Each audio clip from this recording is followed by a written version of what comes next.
மதுரை தமுக்கம் மைதானத்தில் ஆயிரக்கணக்கானோர் பங்கேற்று ஜல்லிக்கட்டுக்கு நிரந்தர தீர்வு வேண்டும் என வலியுறுத்தி வருகின்றனர். இது பற்றிய கூடுதல் தகவல்களை அங்கிருக்கும் நமது செய்தியாளர் நாகராஜனிடம் கேட்கலாம். நாகராஜன், தற்போது மக்கள் என்ன தெரிவிக்கிறார்கள்? தற்போதைய நிலை என்ன? மும்தாஜ், நீங்க பார்க்கலாம். அதாவது இன்று 6வது நாளாக இந்த போராட்டம் என்பது இந்த பகுதியில் நடந்து வருகிறது. ஏராளமான இளைஞர்கள், பெண்கள், அவர்களுக்கு ஆதரவாக மூத்த பெண்கள், அதே போல வயதானவர்கள் அனைவருமே ஒன்று கூடி மிகப்பெரிய ஒரு தமிழ் குடி மக்களாக இந்த பகுதியில் சேர்ந்திருக்கிறார்கள். இவர்களை பொறுத்த வரைக்கும் தமிழ் பண்பாட்டு சின்னங்கள் பாதுகாக்கப்பட வேண்டும். அதே போல ஜல்லிக்கட்டு என்பது எங்கள் பொங்கல் கொண்டாட்டத்தின் ஒரு அங்கம். அது மட்டுமில்லாது தமிழ் கலாச்சாரத்தின் ஒரு அடையாளம், அதன் வெளிப்பாடு. அதை நாங்கள் எந்த அளவிற்கும் எந்த நிலையிலும் விட்டு தர மாட்டோம். அதற்காக தான் இந்த நீண்ட ஒரு மாபெரும் ஒரு கூடலாக ஒட்டுமொத்தமாக கூடியிருக்கிறோம்.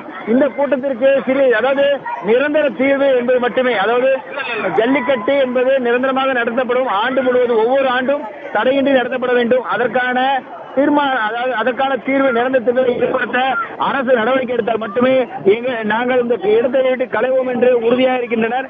அதாவது ஏற்கனவே அவசர சட்டம் கொண்டு வந்தாலும் அது நிரந்தர தீர்வாக அமைய வேண்டும். அந்த நிரந்தர சட்டம், இது அவசர சட்டமே நிரந்தர சட்டம் என்று தமிழக முதல்வர் தெரிவித்திருந்தாலும் அது குறித்த முழுமையான புரிதல்கள், விளக்கங்களை சென்னையிலும் மதுரை அலங்காநல்லூரிலும் இருக்கக்கூடிய சமூக மைதானத்தில் போராடக்கூடிய மக்களிடம் நேரடியாக அரசு அதிகாரிகளோ இல்லை ஆட்சி சார்ந்த துறை சார்ந்த அலுவலர்களோ தெரிவிக்க வேண்டும் என்பது இவர்களுடைய எதிர்பார்ப்பாக இருக்கிறது.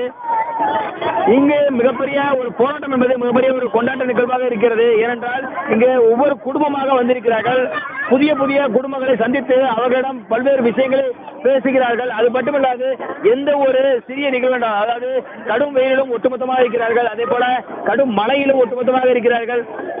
அது இரவு பணி என்றாலும் அதிலும் ஒட்டுமொத்தமாக எந்த அளவிலும் இந்த கூட்டங்கள் குறையாமல் மற்றவர்களுக்கு உதவும் எண்ணத்தோடு இருக்கக்கூடிய இந்த மக்களின் எண்ணிக்கை என்பது நாளுக்கு நாள் அதிகரித்து வருவதை பார்க்க முடிகிறது. அது மட்டுமில்லாது இந்த மக்களுக்கு உதவி செய்வதற்காக வரக்கூடிய மக்களும் ஏராளமானோர் பலதரப்பட்ட உதவிகளை செய்து வருகின்றனர். அதாவது தேநீர் வழங்குவதிலிருந்து அதாவது உணவு வழங்குவது வரைக்கும், அதே போல பிஸ்கட்டுகள் என்று அவர்கள் தேவையான அனைத்து உதவிகளும் அந்த மக்களுக்கு இருக்கக்கூடிய குழந்தைகளுக்கும் பெரியவர்களுக்கும் தேவையான அனைத்துமே செய்து வருகிறார்கள். அவர்களுக்கு தேவையான அனைத்து செய்வதற்காகவே மற்ற இடங்களில், அதாவது மதுரை மட்டுமில்லாது மதுரை சுற்றி இருக்க மற்ற இடங்களிலிருந்தும் இந்த உதவிகள் என்பது கிடைத்து வருகிறது. அதாவது இந்த போராட்டம் என்பது தொடங்கி 6வது நாள் என்றாலும் உற்சாகம் சற்றும் குறையாமல் இருக்கிறது. அதே போல இங்கு இருக்கக்கூடியவர்களுக்கு, அதாவது அவ்வப்போது மழை பெய்து வருகிறது.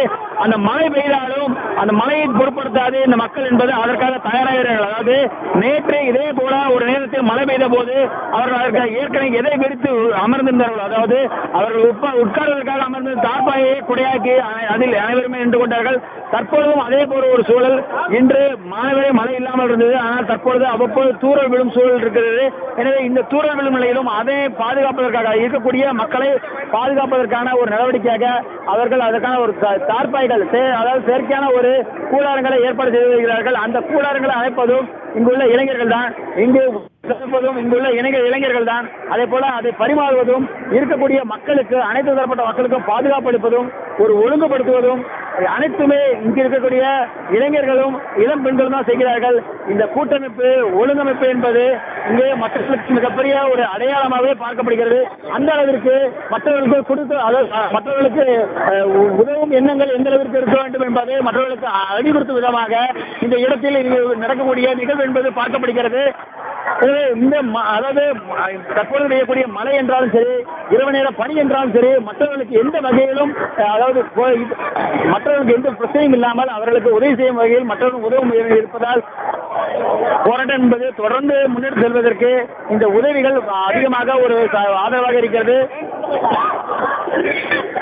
உணவு வழங்குவது என்பது மட்டுமே இங்க இருக்கக்கூடிய சுமார் 40,000க்கும் அதிகமான மக்கள் இருக்கிறார்கள். அவர்கள் வழங்குவதற்காகவே தொடர்ச்சியாக குறைந்தபட்சமாக 3 மணி நேரமாக தொடர் உணவு வழங்குதல் நிகழ்ச்சி மட்டுமே நடைபெற்று வருகிறது. உணவை தொடர்ந்து அவர்களுக்கு குடிநீர் வழங்குவதும், அதே போல மாலை நேரங்களில் டீ, காபி என்று தேநீர் வழங்குவதாகட்டும், அனைத்திற்குமே உதவி செய்வதற்கும் பல உள்ளங்கள் இருக்கின்றன.